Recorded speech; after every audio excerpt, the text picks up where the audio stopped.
All right, so this is going to be a quick video on completing this square. I want to start actually with a not completing the square problem. What if I have x squared equals 64 and I want to find the two solutions? So remember, x squareds usually have two answers, or 0 or 1, but 2 is the typical. So the highest degree will tell you the max answers you can have. And the answers are where the graph crosses the x-axis. So when we're looking at that U shape, the parabola, it could cross in two places on the x, and that's pretty common. So when we have something like this, most of you have already looked at it and said, oh, the answer's 8. But there's 2. It's also -8. And the way that we do this, or think about it, is we take the square root of both sides. And when we take the square root of the number, we do the plus or minus of it. And that is a really kind of hard thing to remember, to do the plus or minus, but it's really important. So, and that carries into this complete the square idea. So the square root of a square, they undo each other, so they're opposites. So this would become x, and we'd have plus or minus 8. You could also write that as 8 or -8 as your two solutions. I don't know where the -1 I just wrote came from, but that idea carries into the idea of complete the square. So let's look at something like this first. Okay, so I have something squared equals 4, and this is kind of like the middle of the complete the square. Well, the way that I would solve this is still just something squared, so I can undo it with a square root, but the number again has to be plus or minus. So we're going to square root both sides and add in the plus or minus, and the square root of a square, again, you're going to be left with just x minus 2 because they undid each other. And over here, the square root of 4 is 2. And if you couldn't have done the square root of 4, then you would have just left it the square root. Sometimes you have a square root in your answer, and that's fine. From here, I'm not quite there because I have x minus 2, and I have to get rid of that -2. So I'm then going to add the 2 over to both sides, and when I do, I want to write it in front of the plus or minus, whatever you move over, so that it becomes x equals 2 plus or minus 2, putting this 2 here, plus or minus 2, and we can actually solve down to our two solutions. 2 plus 2 is 4. And 2 minus 2 is 0. So on this one, the two answers that worked are 0 and 4. Well, look, 0 minus 2 is -2. -2 squared is 4. 4 minus 2 is 2. 2 squared is 4. So those are the two solutions, and they worked. So let's carry this idea a little further into a complete the square problem. So what if I have... they show a lot of graphing calculator ones. Let me see. An easy one. Maybe I'll do this one that they have in the textbook. Okay, so if I have x squared minus 6x minus 27 equals 0. So maybe it's already set equal to 0. Some of them might make you put the 0 in for y or f of x to solve them, because that's what we're looking for, is where it crosses the x-axis, which is where it is 0. So, there's a couple ways you can look at that and do that. Or have to do this step, I guess. So when I see it like this, what I like to do is I can move the number over. There's a couple ways to think of it. Or I like to separate these two. So I'm going to move or add the 27 over so that I have x squared minus 6x, leave a space, equals, and then I'm going to add the 27 over.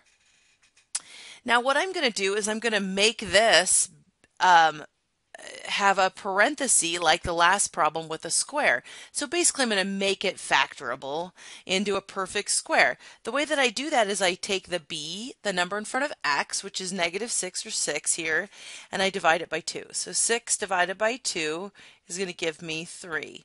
Then I take that 3 and I square it, and it gives me 9.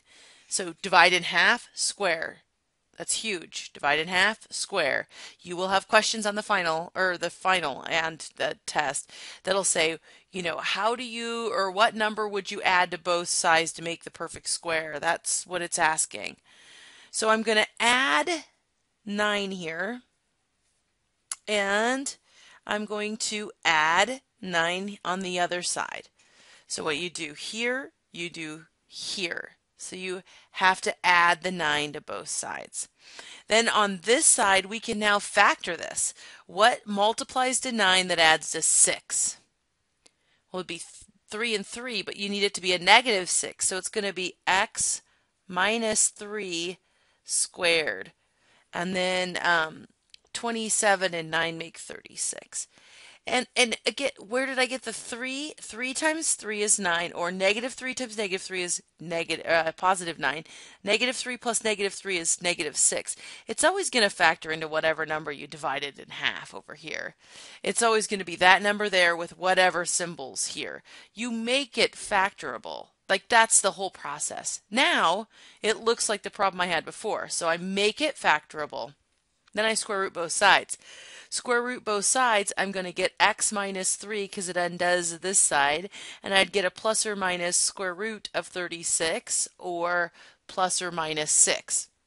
So add your 3 over, and you'd get x equals 3 plus or minus 6. 3 plus 6 is 9. 3 minus 6 is negative 3. So the two solutions, oops, did I mess that up? 3 is 9. Why does the book have negative 9? Oh, never mind. Because I didn't use the same. Okay, this is our two answers. I used almost the same problem in the book. I moved it around a little and I switched to signs. So I was like, what? My answers are right. So if I wanted to check the answers right, I could go back up here. 9 squared minus 6 times 9 minus 27 better give me 0. And same with negative 3. And they do. So this is the correct answers here. Okay, so it gets a little harder. Okay, a lot harder when I start mixing it up on you. So what if I have x squared minus 2 equals 9x? So it's not in any kind of order. What I like is x squared and then the x term together on the left, and on the right side the number, in order for it to be perfect setup for complete the square. So I'm basically going to switch the negative 2 and the 9x. I'm going to add the 2 this way and minus the 9x this way. So I have x squared minus 9x equals, I'm going to leave that blank there, equals 2. So see how they're both different signs and they switch sides? So now it's set up for complete the square. What makes this one harder than the one I just did? Well, the fact that 9 is odd. When you have an odd number in front of x, you're going to have fractional answers. So over here, I know I take half of 9. Well, half of 9 doesn't quite go so pretty, right? So let's leave it the fraction 9/2. Don't change it to a decimal. Then I'm going to square that, right? So 9/2 squared is actually going to give me 81 over 4. Okay, so you just square top and bottom, and I want to add 81 fourths to both sides. Isn't that pretty? So odd ones, ugh, they come in with the fractions. That's okay. What's this going to factor into? X minus, because there's a minus, and then the 9/2 squared equals, this one we're going to have to figure out, right? So a couple ways we have to add 2 to it. We could get a common denominator to solve that one. Oops. Let's see. So we could just go over here. Well, think of this as 2 over 1 plus 81 fourths. You can easily then times this one by 4. So 4 times 2 is 8 fourths, right? Plus 81 fourths. 8 plus 81 is 89 fourths. Okay, so 81 fourths plus 2 is going to give you 89 fourths. So this number here is 89 fourths. Whew, isn't that pretty? Now square root both sides, same thing we've done before. It undoes the square, right? So you just have x minus 9 halves. Square root with the plus and minus in front over here. And we actually are almost done. So then we have to add the 9 halves in front. So I'd have x equals 9 halves plus or minus. Now the square root of a fraction you can break up into the square root of 89 over the square root of 4 so that you can see that the square root of 89, well, it doesn't work out pretty, so we just leave it. But this becomes 2. We actually can't have a radical in the denominator, so better reduce in the denominator or we have a bunch of ugly steps. So this would equal plus or minus the square root of 89 halves. And we can be done there. I would be super excited. Some programs make you then see the common denominator that make you write it as 9 plus this over 2 and then 9 minus this over 2. I'm good here. Okay, so yay for that answer. So a lot uglier with a odd, but still you're able to, it's still doable. So let's look at one more example. What happens if I have, okay, we'll do this one, 3x squared minus 24x, I'm already going to set it up kind of pretty for myself, equals 27. So I already separated. I have my x terms on the left and my number on the right. So it's set up. I didn't have to move anything, but it's okay if you do. On the left, I cannot factor pretty with the number 3 in front of this here. So it changes everything. So what I'm going to do is I'm going to actually factor that 3 out. So I'm going to take the 3 out of these two terms. That leaves x squared minus 8x. So I factor out whatever number is in front of the x squared. Okay, so then from here, I still take half of the 8. Okay, so 8 divided by 2 is 4. 4 squared is 16. So I'm going to add a 16 here. This is where it's a little bit tricky. I don't add 16 here because it's 16 times 3 that I added a combination of. So that part's a little tricky. So 16 times 3 is 48. So I'm really adding 48, and I have to add the 48 over here as well. Okay. So that part is what it really steps it up a little bit extra to make you think about what to multiply on the other side. Okay, then or what to add, not multiply. Okay, so then from here, I'm just going to kind of ignore the 3 out here. This part's going to factor into x minus the 4 squared, because negative 4 times negative 4 is 16. Negative 4 plus negative 4 is negative 8. Okay, and then 48 plus 27 is 75. All right, then from here, I have one extra step, and that's to divide the 3 out over so that the squared part is by itself. If I took the square root right here, I would have to square root of 3. That's an irrational number. It's really ugly, so we don't want to do that. So we're actually going to divide both sides by 3. That's going to give you x minus 4 squared equals 75 divided by 3 is 25.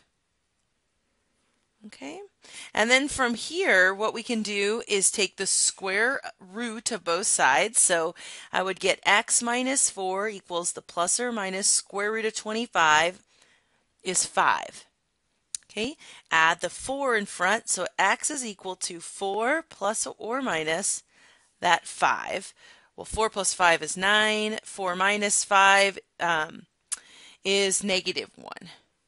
Yay! There's our answers. So this is as hard as it possibly can get. Well, unless that ended up odd, then it would be really ugly, right? Because you have the fractions mixed in with the factoring out. So be careful, take your time, and that's the examples of complete the square. All right? I think they made you look at complete the square for the vertex as well. Yeah, maybe I lied. I'm going to do one more. What if I have f of x? This is kind of like, why am I learning this method? What if I have x squared plus, 24x plus 145. Oops, I'm stealing this out of the book, and I can't write the numbers very well today.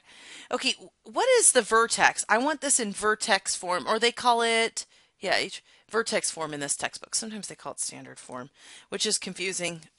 Some books call this standard form, and some books call the parenthesis in their standard form. All I'm going to do is complete the square here. That's it. It's a little, it's a little bit different, but what we're going to do is we're just going to kind of move the 45 over to the side. We're not going to move it over by itself, which is a little different. So we're going to look at the 24. We're going to divide it in half, which gives us 12. Why couldn't I think of that? I don't know. 12 squared is 144. Okay, so I got my number to add. So over here, I'm going to think of it as x squared plus 24x, but I want to add 144, and then I already have, so I'm going to think of this by itself over here, and I already had the 145, but I have to subtract the 144 from there. Why would I subtract in this method when everything's on the same side of the equal sign, whereas all the problems we just did, we added it to both sides? Okay, what would be the difference? The difference is they're all on the same side. So if I add it here, I have to subtract it. If you were doing it on both sides, you could. I mean, you could add the 144 over here to the f of x, and then have to move it over by subtracting it. So that is why I'm subtracting it here. Little tricky, but still okay. So we're going to factor this one. This is going to factor into x plus, because that's a plus, 12 squared, plus 145 minus 144 is 1. And this is in our form. This is now in vertex form. I can see the vertex, opposite sign of this one. So the vertex negative 12, and same one over here is 1. So the vertex can be found at negative 12, 1. You can also plug that into your graphing calculator and double check in the online textbook that you get this same vertex. Okay, but when I'm asked, and I will check your work for this, I want to see vertex form and the vertex. I can't just see the vertex because I don't want you just to graph to get the answer, but you definitely should be checking your answer for those. All right, so that's the end of my video.